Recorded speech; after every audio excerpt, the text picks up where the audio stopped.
朋友们好，我是叶绿绿。这期节目我们来回复留言，看看有哪些有趣的分享和问题。好，我们开始。对于我这样在大城市长大，却在中年搬到小镇生活的人来说，过去20年跨国贸易和房地产泡沫带来的发展红利，我并没有享受到。生活质量中最主要的是吃，质量是下降的，所以非常乐见通缩带来的物价下跌。没有享受到红利，所以请原谅我的自私。第一，20年跨国贸易的红利可太多了，最主要是避免大家成为朝鲜人呐。智能手机、互联网，包括 VPN 都是外国的，当然也是中国人打工赚美元买来的。第二，房地产泡沫这事儿，只有少数人才会渔翁得利，其余大多数都是被套牢的那部分。现在事后诸葛亮说自己没参与上，并不能显示自己的悲惨或是高明。第三，生活质量最主要的是吃，我同意，因为健康很贵，但物价下跌并不能保证食品健康，反而更有可能增加食品安全风险，因为利润低的时候，标准也会降低。所以除了吃上4个菜，我们还需要追求更多的权益。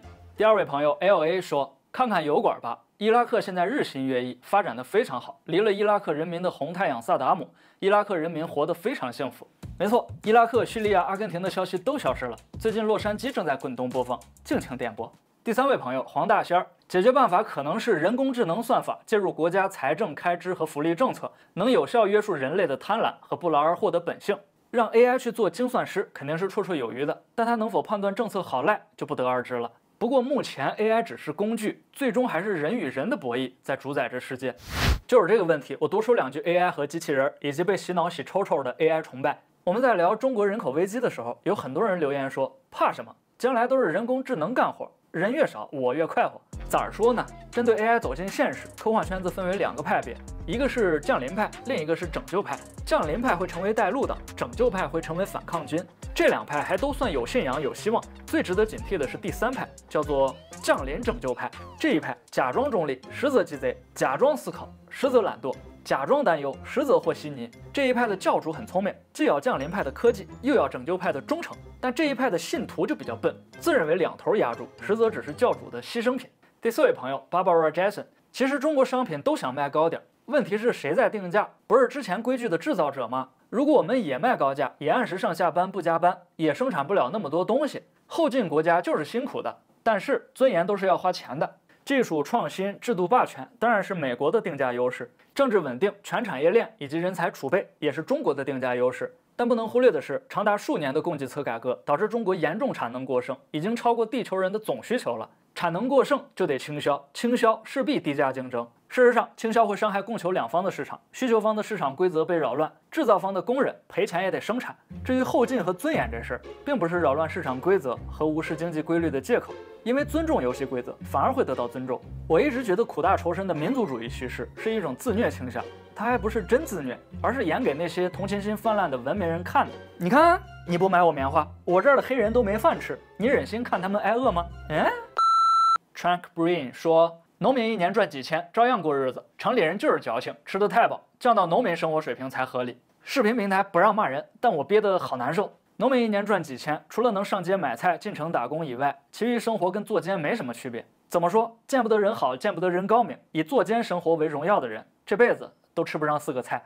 下一位朋友魏平说，UP 竟然建议谈判降关税和开放。我就说，从2018年开始，哪样我们没做？人家的目的你是真不清楚还是装傻？而且引用的经济学家是傅鹏和徐小年，张仁威也嘲笑到傅鹏、秦晖，懂了。我不主张谈判、降关税和开放，难道主张偷袭珍珠港吗？请问，引用徐小年、傅鹏和秦晖，是我认为他们讲了真话。我要是引用张维维和司马南，咱不就没什么分歧了吗？下一位朋友欧阳乐说，美国人民无法忍受儿童在越战中惨遭袭击。今天加沙儿童伤亡惨重，感情美国人民变了？美国人民派兵去加沙了吗？没听说呀。其实中美博弈那期影片有2版结尾，一版就是大家所看到的慈悲心结束越战，另一个版本是乔布斯讲述品牌传播的理论。因为那期节目聊了苹果避税的问题，不太适合消费一个过世的人，所以我选择了第1版。简单分享一下，乔布斯认为人们认可一个品牌，并不是单纯认可它的产品和功能，而是认同它的理念和品牌价值观。比如苹果的价值观是无障碍、包容、教育和隐私权，再比如耐克的价值观是个人英雄主义、为理想拼搏，还有自由和平等。下一位朋友汤姆说，中国人口不像是14.8亿的样子，人均债务应该超过30万了。除了未成年人和老人，工作年龄的人平均债务就得50-60万了，这根本没有可能还得清，只能继续借新债还旧债，直到崩盘。这里先向朋友们说声抱歉，债务危机这期影片里我出了一个错误，中国总人口截止24年底是14亿828万，4舍5入大约是14.08亿。我在文本里面写成了14.8亿，多虚上去了700多万。好，刊物之后，我按照这位朋友的算法再算一次，掐掉老人和小孩，劳动适龄人口大约为8亿，宏观总债务391万亿，那人均就得背负49万的债务，这还不包括他们自身的养老、教育和房贷，当真是上有老下有小。所以大家都是行走的50万。说到错处，中美博弈那期影片也有个错误，在这里一并做个纠正。Morgan 冯说，感谢博主的讲解，讲得很好，但是有一点，4大会计师事务所并不是美国的企业，代表美国的金融企业应该是5大券商摩根大通、摩根士丹利、高盛、美银和花旗，以及各大对冲基金。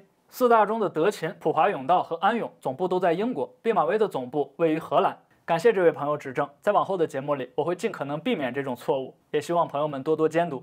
蓝白说，这期视频看得我心惊胆战，真的不知道未来在何方。AD 也问了同样的问题，辛苦了。那你觉得普通人应该怎样？应该做些什么？有什么有用的建议吗？肥猫回答说，熬，活下去，把空闲时间用来充实自己，加油。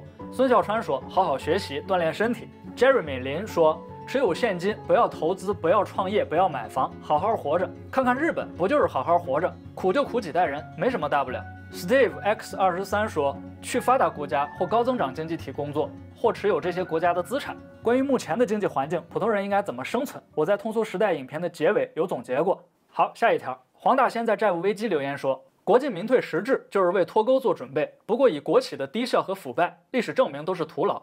科技与文化的交流就像连通器，大家都包容开放的时候，水平会越来越接近。如果脱钩断裂，就意味着关闭连通器，这对水平落后的一方堪称灾难。当落后到枪炮都造不明白的时候，就开启了又一轮的百年屈辱。下一位朋友 DSADA 说，其实没什么，对比80、90年代，不还是走过来了？价格闯关，货币贬值罢了。你说人民资产会缩水？当初几千万大下岗都敢，这点内债算什么？资本主义可以搞债务扩张，社会主义也可以搞嘛？要大胆举债，搞不好可以赖掉嘛？我们要相信人民群众的力量。下一位朋友 Taganoff 说，隐性债务是央地博弈的最前沿，不能润就往东南沿海跑。自鸦片战争以来，无论何方势力，姓地、姓资、姓共，都是要保贸易中心的，尤其是外贸。新东南互保真不是没可能，但是谁是曾国藩，哪个团体是湘军，还是看不出来。对的，央地关系要想融洽，要么给钱，要么给政策。债务扩张属于不断给政策，但要真办事儿还是得给钱。我们看这张图，2024年各地获得中央转移支付资金的规模，四川超6000亿，稳居第1位；河南超5000亿，排在第2；湖南、湖北、河北、黑龙江均超过4000亿，分别位列3至6。跳过中间往后看，广东、江苏、浙江、福建、北京等9个地区都是1000多亿，上海和天津不足1000亿，天津只有667亿。不难发现，中央对地方的转移支付重点更倾向于经济欠发达的中西部和东北地区，东南沿海财政发达的省份获得的转移支付资金相对较少。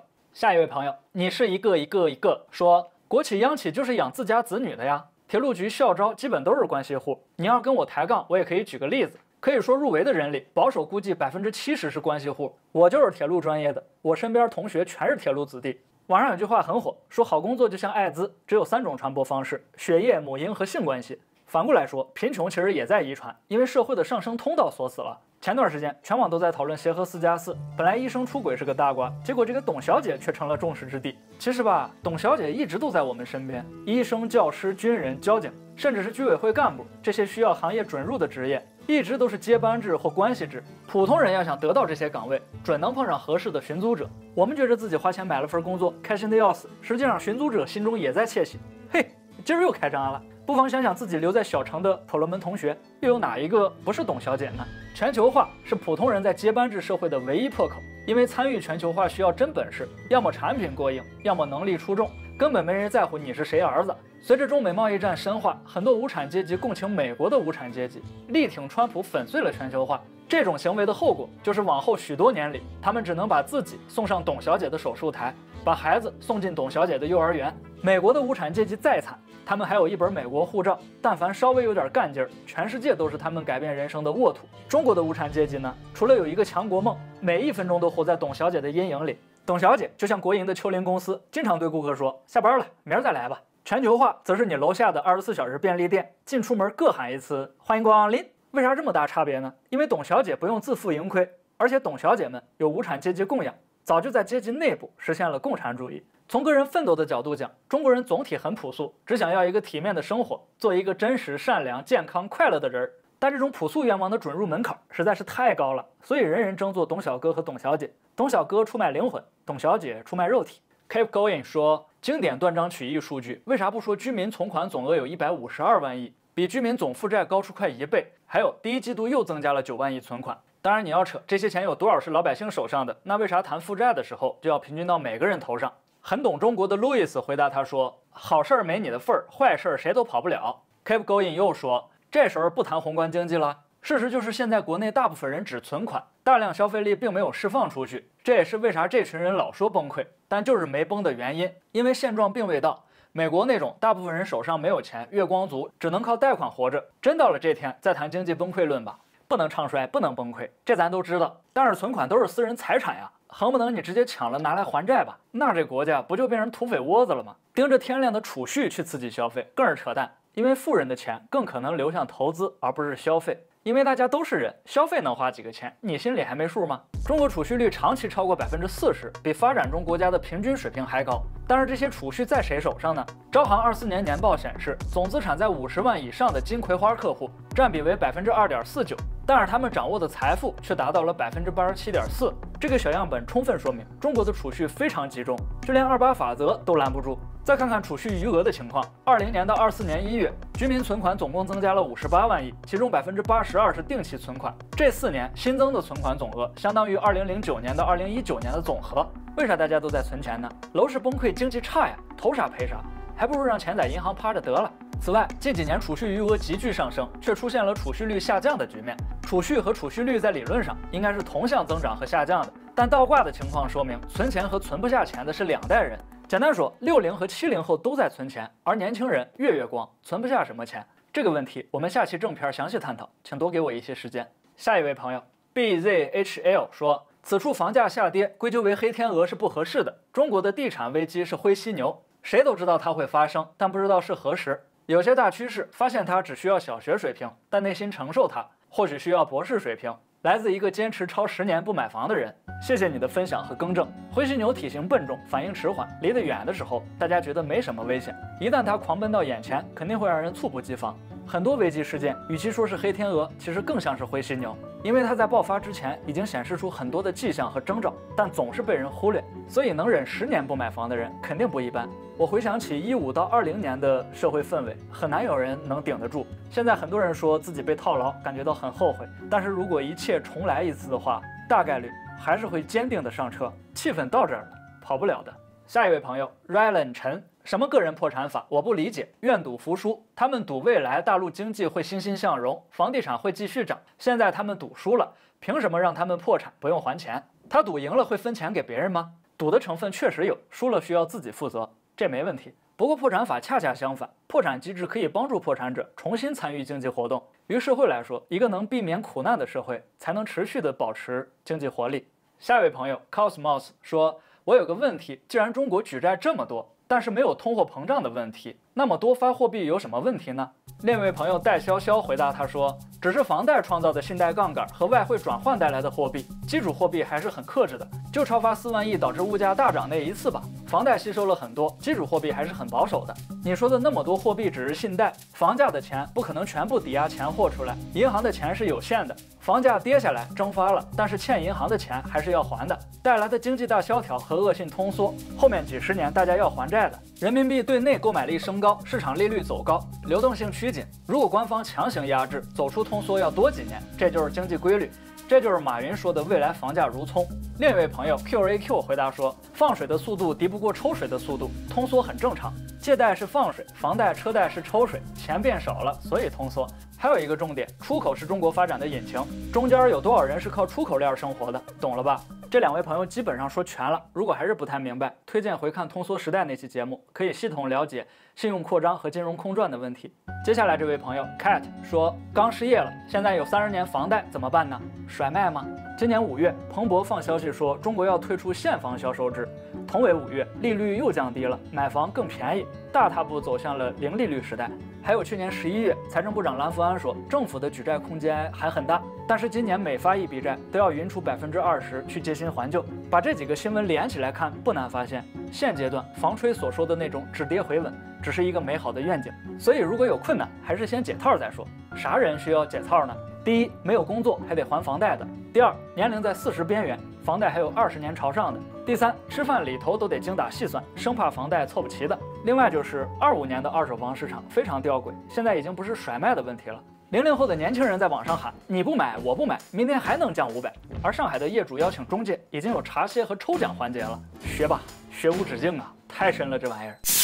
Teddy 说先赞后看，人生灿烂。这期 B 站还是别发了吧，不想失去这么优秀的 UP 主。Riley 说终于等到你，这期信息量极大，怪不得准备这么久。蔡徐坤说博主真优秀，注意自我保护，有些国家大事是无法左右的，要学会尊重他人和集体命运。苗永斌说年轻人说了这么多实话还不出来，你怕是小心那啥。Z 言说绿绿希望你能来澳洲，你这水平绝对秒杀简中财经博主，保重。Chris 说知识密集型视频，有丰富的理论和历史典故支撑，能学习到很多知识，加油博主，有100万大 V 潜力。由于留言太多，我没法一一读出来，但是大家的祝福我都收到了，感谢朋友们鼓励我，是你们每一次点赞和互动，才让更多的朋友看到了我的视频。你们的支持让我动力满满，也希望借各位吉言，产出更多的优质内容，帮助频道茁壮成长。最后特别鸣谢给我超级赞赏的朋友，真金白银，受之有愧，谢谢各位老板。